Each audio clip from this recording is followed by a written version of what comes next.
ባሌ ቀደም ሲል እንዳነሳሁት በዞርኩባቸው ዓለማት ሁሉ አይቼ አላቅም ያልኩበት ምክንያት እኔ ተወልጄ ያደግኩበት አካባቢ በጣም ጫካ ነው። ቡና አለ፣ ደን አለ። ጫካ ለኔ ብርቄ አይደለም፣ ያድጌበታለሁ። ግን የኛ ጫካ ከባሌ ጫካ ጋር አንድ አይደለም፣ ይለያያል። ባሌ ውስጥ በሺህ ሄክታር በሄሊኮፕተር ሄዳችሁ የማትጨርሱት አስደማሚ እርሻ አለ። ይሄ ብዙ ቦታ አይታይም። ጅማ አይታይም፣ ወለጋ አይታይም። እርሻዎች አሉ፣ ግን በሄሊኮፕተር ለረጅም ሰዓት ተጉዘህ የምታየው ወጥ እርሻ አይታይም። በምግብ ራስ ለመቻል የሚያስችል ብቃት አለ ማለት ነው። ባሌ ውስጥ የዱር አራዊት ዲንሾ ብቻ ሳይሆን ሳነቴ ወተን ቀይ ቀበሮን እና መሰል አዋፋት ትናንት እንዳያችሁት ያሉ የተለየ ደግሞ ዳይቨርሲቲ ይታያል። እዛ ጋር ታች ስትወርዱ ደግሞ ሀረና አንበሳን ጨምሮ በጣም በርካታ ነገሮች አሉ። የዱር አራዊት አለ። ፈረሱ ይለያል፣ ከብቱ ይለያል፣ ዛፉ ይለያል። ፓልም ትሪ እቺን ከምታክል እስከ መሎ ዛፍ ትሪ አለ። ቆማችሁ ርቀቱን የማታዩትን ዛፍ በጣም ረጅም ዛፍና በጣም አጭር ዷርፍ ዛፎች ደግሞ አሉ። ብዙ ሀገራት ሰመር ዊንተር እያሉ ይከፋፈሉና በዊንተር ጊዜ በጣም በረዶ ሲሆንባቸው የሰመር ካምፕ ይሄዳሉ ወይም ሰመር ሃውስ እያሉ ይወጣሉ። ዊንተሩን ሬዚስት ማድረግ የማይችሉ መካከለኛው ምስራቅ ደግሞ ሰመር በጣም ከባድ ስለሆነ ቀዝቀዝ ያለ ቦታ ፍለጋ ሌላ ሀገር ይሄዳሉ፣ ቪዛ ትኬት ምናምን ብለው። አሁን ባሌ ሀገር ቢሆን የት ይሄዳል? በ20 ደቂቃ ጉዞ ቅዝቃዜ አለ፣ በ20 ደቂቃ ጉዞ ሙቀት አለ፣ በ20 ደቂቃ ጉዞ ጫካ አለ፣ በ20 ደቂቃ ጉዞ የሚያስደንቁ መስኮች፣ እርሻዎች አሉ። እዚሁ ብቻ በተለያየ ሲዝን ሊኖርበት የሚያስችል ነገር ፈጥሮ መኖር ይችላሉ ማለት ነው። ሁሉ አላቸው። ላይ ሳነቴ ላይ ያየነው የቅዝቃዜ ቦታ ያላቸው ሀገራት ይኖራሉ። የኛ ዩኒክ ስጦታ ላይሆን ይችላል። ግን እዛ ያየናቸው 20 30 40 የሚጠጉ ክሬተር ሌኮች ምንም አይነት የሰው እጅ ያላረፈባቸው ትንሽዬ ብንሰራቸው ግን ምን ሊሆን እንደሚችሉ አስቧቸው። ክሬተር ሌክ በጣም ክሊን ውሃ ነው ያለው። ሳነቴ ተራራ እዚህ አካባቢ ላሉ ውሃዎች ሁሉ የውሃዎች እናት ነው ይባላል። ለምን? እነዚያ ያየናቸው ሌኮች ትሩ ታይም ሲንክ እያደረጉ ነው ሪቨር የፈጠሩት። እነሱን ካልጠበቅን ታች ውሃ አናገኝም ማለት ነው። ዛፎቹ፣ ጫካዎቹ ልክ እንደ ሰው ሽበት አላቸው። ተጠላልፈው ተዋህደው በጣም ብዙ ዳይቨርስ የሚያደርግ አይነት ስፔሺስ ያላቸው ወፎች፣ ዋይልድ አኒማልስ እና አትክልቶች አብረው ይኖራሉ። ባሌዎች ይሄን ምን ያክል ተገንዝበውታል? ጥያቄ ነው። ኢትዮጵያ ምን ያክል ተገንዝበውታል? ጥያቄ ነው። ለምን አልሰራንም? ጥያቄ ነው። ቅድም ዳንኤል እንዳለው ብዙ መጠየቅ አለብን። አንድ ማወቅ ያለብን ነገር ግን ባሌዎች እዚህ ስፍራ ላይ የዛሬ 700 ዓመት በ60 ቋንቋ መድረሳ ያስቀሩ ነበር። በ60 ቋንቋ ከናይጄሪያ ጭምር ሰው መጥቶ እዚህ ቁርአን ይቀራ ነበር። በኦሮምኛ በአማርኛ ሳይሆን በ60 ቋንቋ ያስተምሩ ነበር። እዚህ ቦታ ላይ ትላልቅ ዑለማዎች፣ ሼኮች ነበሩ። በሰሜን ያለውን የምንኩስና የቆሎ እየበሉ ቂጣ እየበሉ ዕውቀትን የመፈለግ ጉዳይ አጣጥለን በደቡብ በምዕራብ ያለውን የዑለማዎች ያኗኗር ዘይ በዋሻ ውስጥ አይታቸዋል። ጪሱን እዚህ ዋሻ በምንኩስና የሚኖሩ ሼኮች ነበሩ ማለት ነው። ይሄንን ንቀን ራሳችንን ንቀን ማንን ልናከብር ነው የምንተጋው? ነው ብንፈልግም ባንፈልግም የታሪካችን አካል ነው። ይሄም ታሪካችን ነው፣ ያም ታሪካችን ነው። ሁለቱም ለምቶ ሁለቱም መሸጋገር አለበት ብለን ካላሰብን በቀር አንዱ ወደን አንዱን ጠልተን አይሆንም፣ ሙሉ አያደርገንም። እና እዚህ ባሌ አካባቢ አንድ ታዋቂ ሼክ ነበሩ። ልጆቻቸውን ሁልጊዜ በምሳሌ ያስተምራሉ እና ቁርአን የሚቀሩ መድረሳ ቁርአን የሚቀሩ ልጆች በምሳሌ እያስተማሩ አንደኛው ልጅ አሁን አንተ ትኩስ ቡና ይዘህ መንገድ ብትጀምርና አንድ ሰው መጥቶ ካንተ ጋር ቢጋጭ ምን ያጋጥማል ብሎ ይጠይቃሉ። ምን ጥያቄ ያለው? ቡናው ይደፋበታል ይላል። ያ ቡና ለምን ተደፋበት ብለው ሲጠይቁ ተማሪዎች ይለያያል ሐሳባቸው። ሰውየው የውር ድንብር ነው፣ እያየ ስለማይጓዝ ነው። ትኩስ ነገር ይዤ ሳበቃ መጥቶ ተጋጨኝ፣ ቢያይ ኖሮ አንጋጭም። በጣም በርካታ መላምቶች ይናገራሉ። ሼኩ ግን አይደለም፣ ተሳስታችኋል፣ አንተ ያስከው ቡና ነው። ሲጋጭ ትኩስ ቡና ፈሰሰበት። የያስከው ጤፍ ቢሆን፣ የያስከው ዱቄት ቢሆን፣ የያስከው ቡና ያልተፈጨ ብቻ ቢሆን፣ የያስከው ወርቅ ደግሞ ቢሆን ወርቅ ይደፋበታል። ችግሩ አንተ ያስከው ነገር ጋር ነው ያለው። እዚህ የመጣን አመራሮች ለባሌ ህዝብ ምንድነው ይዘን የመጣ ነው? አንዳንዱ ቁጭት፣ አንዳንዱ ተስፋ ሊሆን ይችላል። ለባሌ አይን መገለጥ ወርቅ የሆነ ሐሳብ ይዘን ከመጣን ያን ሐሳብ ደፍተን እንሄዳለን። ቁጭት ብቻ ይዘን ከመጣን እኛም ተንገብግበን እነሱን እንዲቆጩ አድርገን እንመለሳለን። ተስፋ ደግሞ ካመጣን እንደዚሁ ነው። ሰው የያዘውን ነው የሚደፋው፣ የያዘውን ነው የሚሰጠው። መስጠት ያለብን ነገር ለትውልድ ሀገር እንዳለው ሊሰራ እንደሚችል ሊሰራ እንደሚችል ካስተማርነው እሱን ደግሞ ወስዶ የተለወጠ ነገር ሊያመጣ ይችላል። በኔ ሂሳብ ዛሬ እኔና እናንተ ችግኝ ተክለናል። ችግኝ ውስጥ ተስፋ አለ። ይሄ ችግኝ ከኛ በኋላ ይመጣው ይኮተኩተዋል፣ ከዚያ በኋላ ይመጣው ያጠጣዋል፣ የሆነ ትውልድ ደግሞ ያርፍበታል። ለኛ ጥላ አይሆንም። ሶፍ ዑመር ላይ የጀመርነው ነገር ጨርሰነው ለኛ ጥላ አይሆንም፣ ለልጆቻችን ግን ጥላ ይሆናል። ተስፋን ነው የምንዘራው፣ ሐሳብ ነው የምንዘራው። ይሄን ሐሳብ ገዝቶ የተጋ የደከመ ሰው ደግሞ የተዋበ ነገር ለራሱም ለአፍሪካም ይፈጥራል። ተስፋ አደርጋለሁ።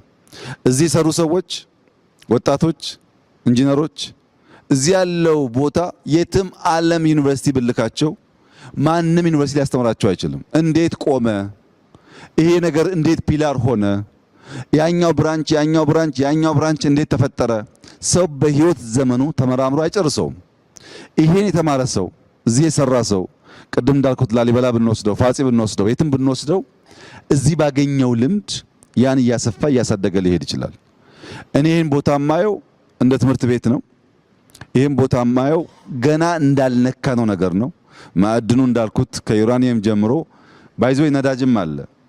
የነዳጅ ምልክቶችም አግኝተናል። ባሌ ውስጥ በጣም በርካታ ማዕድኖች አሉ። ብዙ ኤክስፕሎር ባደረግን ቁጥር በህይወት ዘመናችን በሙሉ የምንማረው ጉዳይ ነው ያለው። ችግሩ እኛ ወደ ኋላ መለስ ለማየት ዝግጁ አይደለንም። የምንመኘው የሚጣፍጠው ማር ተቆርጦ የተዘጋጀው ማር ብቻ ነው። ማሩ ያለፈበትን መንገድ የሚፈልግ ኢትዮጵያዊ መፈጠር አለበት። አንድ ጣፋጭ ማር ለመብላት 3 አክተሮች ኢኳሊ ተናበው ካልሰሩ አይመጣም። አይታችሁ ከሆነ አንዳንዴ የሚመር ማር እንቀምሳለን። የሚመር ማርና የሚጣፍጥ ማር መካከል ያለው ዲፍረንስ አንደኛው የንቦች ትጋት ነው። ንቦች መትጋት አለባቸው ያ ማር ሆኖ እንዲወጣ። ሁለተኛው ንቦች እየሄዱ የሚቀስሙት አበባ፣ እንቡጡ አበባ የአንደኛው የአበባ ዝርያና ሌላኛው የአበባ ዝርያ አንድ አይነት ማር አይሰጡም። ያ የእንቡጥ አበባ ጣፋጭ ማር የሚፈጥር ከሆነ ያን ቀስማ የሰራች ንብ የተሻለ ማር ታወጣለች። ሶስተኛውና ዋነኛው ግን የአርሶ አደሩ ትዕግስት ነው።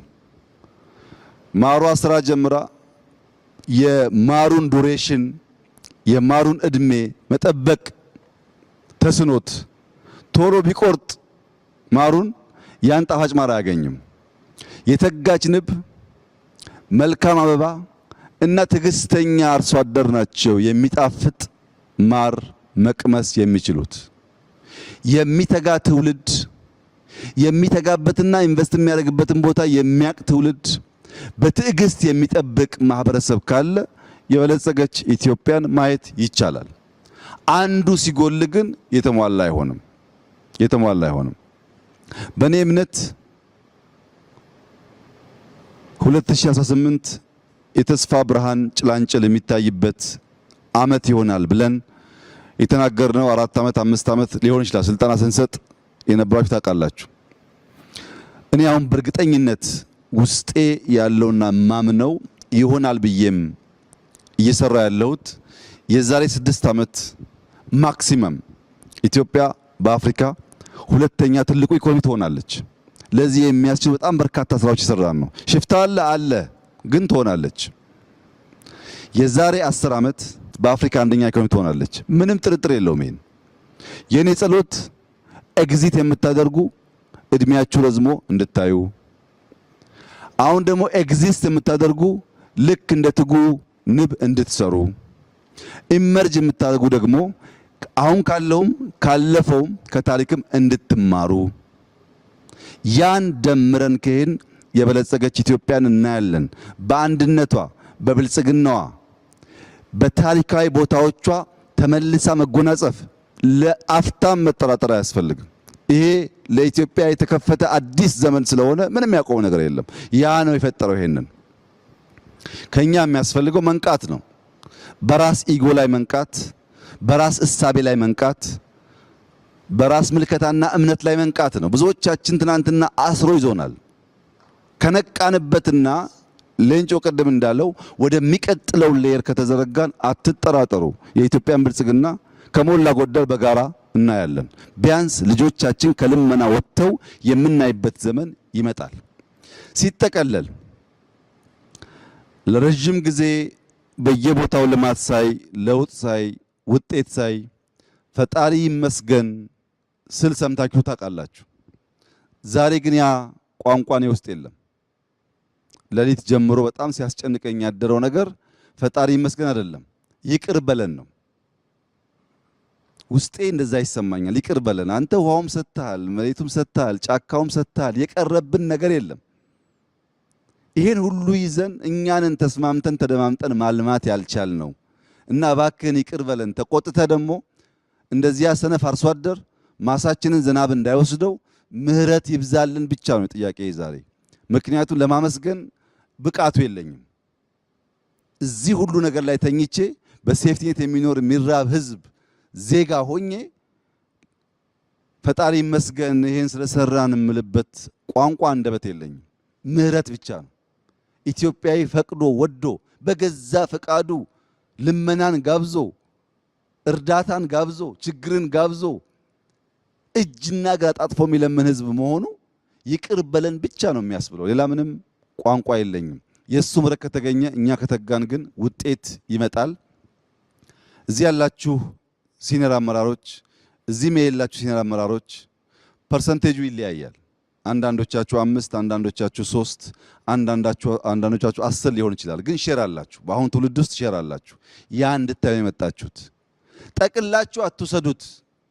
ቢኮዝ ብዙ ሚስ የተደረገ ነገር ስለነበረ ጠቅላችሁም አትተውት። የእናንተ ዘር ስላለ አሁን ያለውም ይሄን ይመን፣ የትናንትናውም ይሄን ይመን፣ የነገውም ይሄን ይመን። ካለ ጥርጥር ኢትዮጵያ ትውልድ ተቀባብሎ የሚያጸናት ሀገር ትሆናለች። በትግራይ፣ በአማራ፣ በኦሮሚያ አንዳንድ አካባቢ የምናያቸው ጉዳዮችም መልክ እየያዙ ይሄዳሉ።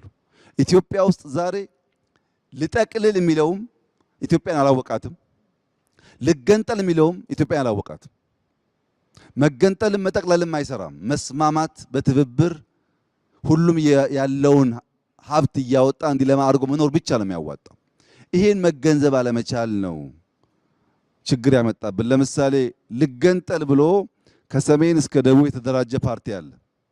ከነዚህ ውስጥ አንዱም ሀገሩን አያውቅም፣ ህዝቡን አያውቅም፣ ባህሉን አያውቅም። የነጻድቃን ቲፒኤልኤፍ ልገንጠል በሚልበት ሰዓት እርግጠኛ ሆኜ የምነግራችሁ እነዚህ ወጣቶች በዛ ዘመን ትግራይን ባህሉን በደንብ አያውቁትም። እልህና ቁጣን ያላቸው እንጂ የበቃ እውቀት አልነበራቸውም። ኦነግ ቅድም ሌንጮ እንዳለው እንኳን ኦሮሚያን መገንጠል ቀርቶ የትውልድ ስፍራውን እንኳን በትክክል አያውቀውም። ባሌን አያውቅም። ሌላውም ነፃ አውጪ ይኸው ነው፣ የሶማሌውም የምናምኑም በትክክል ባህሉን አገሩን ሳያውቅ ነው ነፃ ልውጣ ብሎ በጋራ መኖር ስንችል መከፋፈል ይሰበክ ነው ማለት ነው። ልጠቅልል ባዩም ዘመን አያውቅም። አሁን ባሌ ይጠቀለላል? አይጠቀለልም እኮ ብትፈልግም ባትፈልግም አይቻልም። አለፈ ያ ታሪክ። ከኋላ ጋር መታሰር አያስፈልግም። ትቶ ዛሬ መኖር ያስፈልጋል። ምን ጠቀልላለህ? እንኳን ልጠቀልለው አታውቀውም። ይህን ሰፊ ምድር፣ ይህን ሰፊ ህዝብ፣ ይህን ሰፊ ባህል ሰብስበህ አንድ ማድረግ አትችልም። ያለው ምርጫ ተከባብሮ ተደማምጦ ተጋግዞ ተካፍሎ በጋራ መኖር እንደሆነ ማመን ነው። ያ ሲሆን ሰላማችን፣ ልማታችን ይመጣል። የእናንተ ኮንሰርን ይገባኛል፣ የኔም ኮንሰርን ነው። እኔ ግን እንደዚያ ሰነፍ ገበሬ ቁጭ ብዬ እባክህን ዝናብ አዝንብ ከሚሉት ጎራ አይደለሁም። ዝናብ አዝንብ እያልኩ ቦይ እየቆፈርኩ የምጠብቀው በዚያ መንገድ ነው የኢትዮጵያ ችግር ተጠቅሎ ይጠፋል ብዬ የማምነው። ትንሽ 50 አካባቢ ደረሳችሁም እንድትቆዩ ጸሎቴ ነው። ያኔ ስንገናኝ በአፍሪካ አንደኛ ኢኮኖሚ የበለጸገች የማትቸገር የምትረዳ ኢትዮጵያን በጋራ እንደዚሁ ደግሞ እንወያያለን ብዬ ተስፋ አደርጋለሁ። እጅግ አድርጌ አመሰግናለሁ። በጣም ደስ ብሎኛል። ይሄ ባህል ይቀጥል፣ ይደግ፣ ይመንደግ ብቻ ነው ማለት የምንፈልገው። በሌላ ጊዜ ደግሞ ስንገናኝ እንደዚሁ እንወያያለን። ስለነበረን ቆይታ እጅግ አድርጌ አመሰግናለሁ።